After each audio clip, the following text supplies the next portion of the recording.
মাঝে মাঝে সহজ হয় মানুহৰ সফলতা গান এই অঞ্চলটিৰ সমাজতে গাঁওসমূহৰ এটা উমৈহতীয়া চাপৰি এনেকুৱা লগা নাইনে আমি যেন বিয়া এখনলৈ আহিছোঁ। ইমান ধুনীয়াকৈ চাওকচোন ফুল লাইটেৰে সজাইছে, সঁচাকৈ বহুত ধুনীয়া লাগিছে দেই। আৰু মানুহ চাওকচোন বাৰু, ইমান মানুহ, মানে কি ক'ম আৰু, যেন এখন বিয়া খাবলৈ আহিছোঁ যেন আমি। এয়া চাওক চেলফি পইণ্ট কেনেকৈ দি থৈছে, সকলো মানুহ চেলফি পইণ্টত ফটো মাৰি আছে।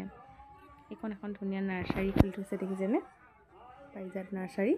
ইয়াৰ পৰা মানুহে গছ পুলি কিনিছে, ফুলৰ পুলি কিনিছে, এখন কিতাপৰ ষ্টল লগাইছে। সেইহ'লে আমি আহিছিলোঁ আচলতে সাফলুটিং বৰনামঘৰ। ইয়াৰে ৰাস মহোৎসৱত আমি 10 দিনীয়া ভাওনা প্ৰতিযোগিতা হৈছিলে সদৌ অসম ভিত্তিত, গতিকে আমি চাবলৈ আহিছিলোঁ। ইমান ধুনীয়াকৈ স্মৃতি তৰ্পণখনত বগা ৰঙৰ পতাকাৰে তেওঁলোকে সজাইছে। ইমান মানুহ, লাইটেৰে কিন্তু বহুত ধুনীয়াকৈ তেওঁলোকে সজাবলৈ চেষ্টা কৰিছে, আৰু তেনেদৰে তেওঁলোকে মানুহৰ মৰমো পাইছে। সকলো মানুহে তাত আহি এখন ফটো মাৰিছে, এটা ভিডিঅ' কৰিছে। আচলতে এইখিনিয়ে মানুহৰ মৰম। আমিও ফটো এখন মাৰি লওঁ। এয়া চাওক আমাৰ ফটো কেনেকুৱা হৈছে। আমাৰো হৃদয় আছে কান্দিব পৰাকৈ। ধুনীয়া লাগিছে কেপশ্যনটো চাওকচোন। আৰু এয়া ধুনু আৰু ময়ো মাৰিলোঁ। ফটোখন কেনেকুৱা হৈছে জনাব। এয়া চাওক, শত সহস্ৰ মানুহে ৰৈ আছে ভাওনাত চাবলৈ। এয়া কিনাৰত যিটো বনাই থৈছে মানুহ বহিবৰ কাৰণে, সেইখনহে ৰভাতহে মানুহ। এইফালে মূল নামঘৰৰ ভিতৰতো মানুহ মানে চাবই নোৱাৰি, সোমাবলৈ ভয় লাগে, ইমান মানুহ। ৰাস্তাত মানুহ, হোটেলত মানুহ, গোটেই মানুহ মানে ইমানেই মানুহ। এয়া লাইটেৰে ইমান ধুনীয়াকৈ তেওঁলোকে সজাইছে।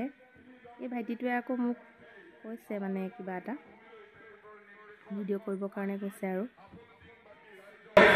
উৎসাহিত কৰিলে তাৰ বাবে আমি মাননীয় মুখ্যমন্ত্ৰী মহোদয়ক কৃতজ্ঞতা জ্ঞাপন কৰিছোঁ। বাণিজ্য মেলা আছে, বলক তালৈ যাওঁ। এইয়া চাওক বাণিজ্য মেলা ধুনীয়াকৈ ইয়াতে হৈছে। আৰু আমি আহিছোঁ 20 টকাত ভাগ্য পৰীক্ষা কৰিবলৈ লৈছিলোঁ, কিন্তু একো নহ'ল। এয়া দাদাই জেলপি বনাইছে, চাম দেই কেনেকুৱা ধুনীয়াকৈ জেলপি বনাইছে। আৰু এতিয়া সময়ৰ টিকনি 9:52 যোৱাৰ লগে লগে আমি জেলপি বনোৱা টেকনিক বেলেগ দিছে নাই? শংকৰ মাধৱ নাট্য গোষ্ঠীয়ে পৰিৱেশন কৰিবলৈ লোৱা বনাব